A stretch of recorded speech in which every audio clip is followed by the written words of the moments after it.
Oke, kita bakal bedah satu buku yang jujur aja bisa ngubah cara kamu mandang sukses dan bahagia. Judulnya The Happiness Advantage, karyanya Sean Etcher. Nah, di sini kita bakal bongkar ide-ide utamanya yang super keren dan praktis banget.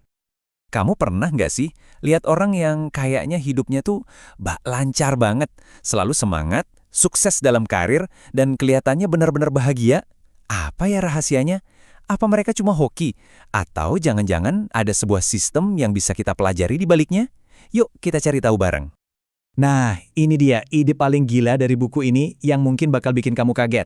Selama ini kan kita diajarin kerja keras dulu sampai sukses, baru deh kita bisa bahagia. Ternyata, menurut Sean Achor, rumus itu kebalik total. Justru sebaliknya, bahagia dulu, baru kesuksesan bakal ngikutin. Kaget kan? Tapi ini bukan omongan motivator doang loh. Semua ini ada dasarnya, namanya psikologi positif. Jadi beda sama psikologi biasa yang seringnya ngurusin masalah, ilmu ini justru fokus neliti apa sih yang bikin manusia itu bisa thrive atau berkembang pesat. Semuanya berbasis data dan riset ilmiah.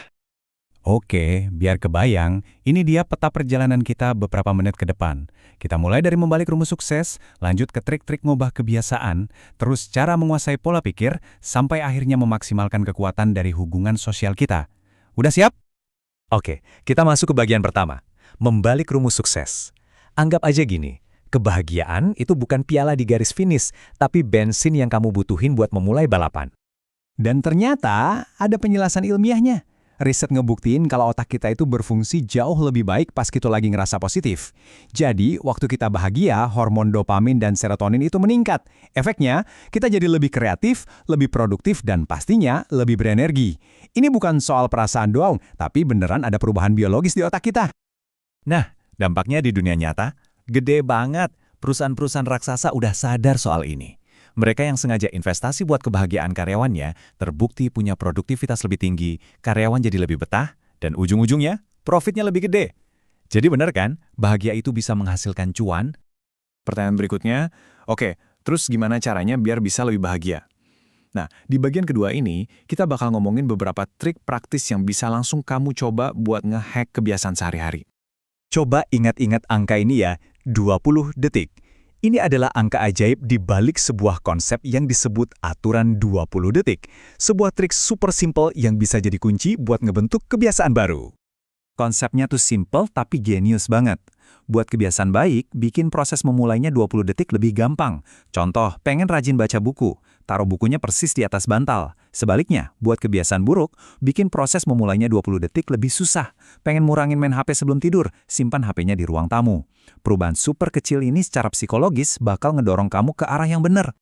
Pernah nggak sih kamu ngerasa overwhelmed, lihat target yang gede banget? Nah, coba deh pakai prinsip Zorro. Ingat, Zorro pas latihan, dia nggak langsung mau nguasain semua arena, tapi fokus naklukin satu lingkaran kecil dulu. Sama kayak tujuan kita, pecah jadi kecil-kecil, terus fokus aja sama satu langkah pertama yang paling gampang kamu kuasai. Begitu lingkaran kecil itu berhasil kamu taklukkan, kamu bakal dapat momentum dan rasa percaya diri buat lanjut. Oke, dari aksi fisik, sekarang kita pindah ke pikiran. Soalnya, cara kamu melihat dunia itu beneran bisa ngubah segalanya. Otak kamu itu adalah kekuatan super yang kamu punya.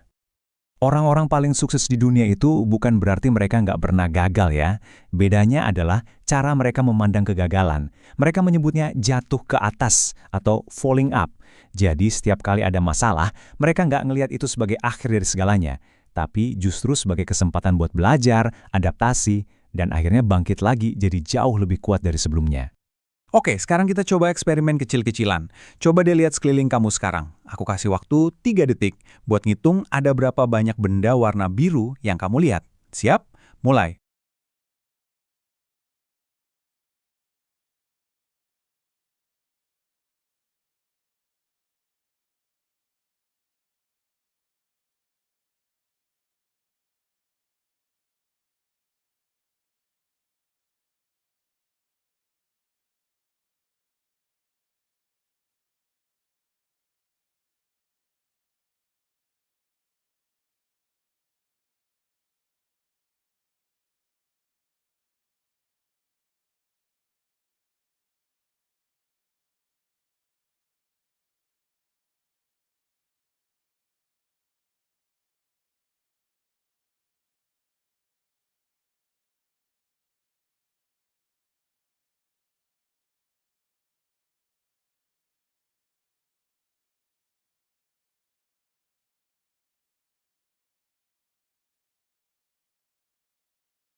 Oke, sekarang kita coba eksperimen kecil-kecilan.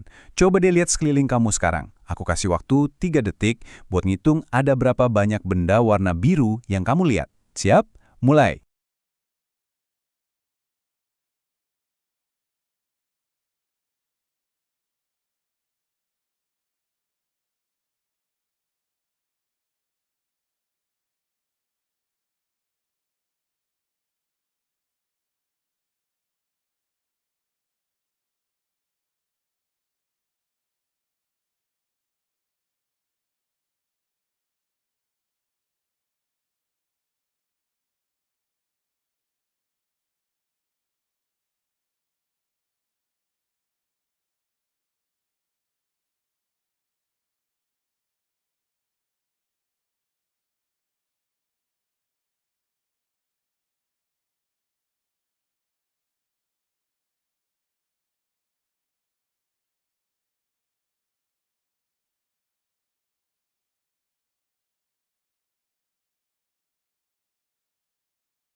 Nah, pertanyaan berikutnya, tanpa ngintip lagi, ada berapa benda warna merah di sekitar kamu? Susah kan jawabnya?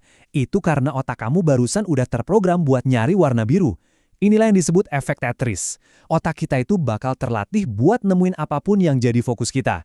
Sekarang bayangin, kalau setiap hari kamu sengaja melatih otak buat nyari hal-hal positif, kira-kira apa yang bakal kamu temuin? Pasti hal-hal positif juga kan? Terus gimana cara ngelatihnya? Salah satu cara paling ampuh itu adalah dengan latihan bersyukur. Ada studi dari Harvard yang ngebuktiin kalau kebiasaan simple ini bisa nurunin stres dan secara harfiah memprogram ulang otak kita biar fokus ke hal yang positif. Caranya gampang banget. Tiap malam sebelum tidur, coba deh tulis 3 hal baru yang kamu syukuri hari itu. Cuma itu. Nah, ini bagian terakhir yang sering disepelekan tapi penting banget. Kebahagiaan itu bukan perjalanan sendirian. Hubungan kita sama orang lain itu salah satu penentu terbesar dari kesuksesan dan kepuasan hidup. Ini yang disebut ripple effect atau efek riak. Pas kamu lagi ngerasa positif dan bahagia, energi itu nggak berhenti di diri kamu aja loh, tapi menyebar, kayak riak air di danau. Energi positif kamu itu bakal nular dan bisa ngangkat semangat orang-orang di sekeliling kamu. Perubahan positif dalam dirimu bisa aja menginspirasi teman, pasangan, atau bahkan rekan kerja buat ikutan jadi lebih baik. Dan pada akhirnya, ini bakal ngebentuk sebuah lingkaran pertemanan yang saling dukung dan saling motivasi, di mana semua orang bisa tumbuh bareng jadi lebih sukses. Keren banget kan? Coba deh bayangin jungkit-jungkit. Buat ngangkat beban yang berat, kamu butuh 2 hal, titik tumpu yang pas sama tuas yang panjang. Nah, dalam hidup, pola pikirmu yang positif itu adalah titik tumpunya. Sementara sumber daya, kayak skill kamu, energi kamu, dan terutama dukungan dari orang lain, itu adalah tuasnya. Dengan pola pikir yang benar dan tuas yang panjang, kamu bisa mencapai hasil yang jauh lebih besar dengan usaha yang lebih sedikit. Intinya, kamu nggak harus ngerjain semuanya sendirian. Jadi, jangan pernah ngeremehin kekuatan dari hubungan sosial. Koneksi yang kuat itu ngasih kita support system pas kita lagi jatuh, ngebuka pintu buat peluang-peluang baru, dan yang pasti, bikin perjalanan hidup kita jadi lebih seru dan bermakna. Percaya deh, investasi waktu buat ngebangun hubungan itu salah satu investasi terbaik buat masa depanmu. Jadi, kesimpulan dari semua ini apa? Poin paling penting dari buku The Happiness Advantage adalah perubahan cara pandang ini. Kebahagiaan itu bukanlah garis finish yang harus kita kejar mati-matian. Justru sebaliknya, kebahagiaan adalah starting block, titik awal kita buat mulai berlari menuju kesuksesan. Nah, sekarang giliran kamu. Dari semua yang udah kita bahas barusan, coba deh pikirin. Apa satu hal super kecil yang bisa kamu lakukan hari ini juga buat mulai membangun happiness advantage versi kamu sendiri?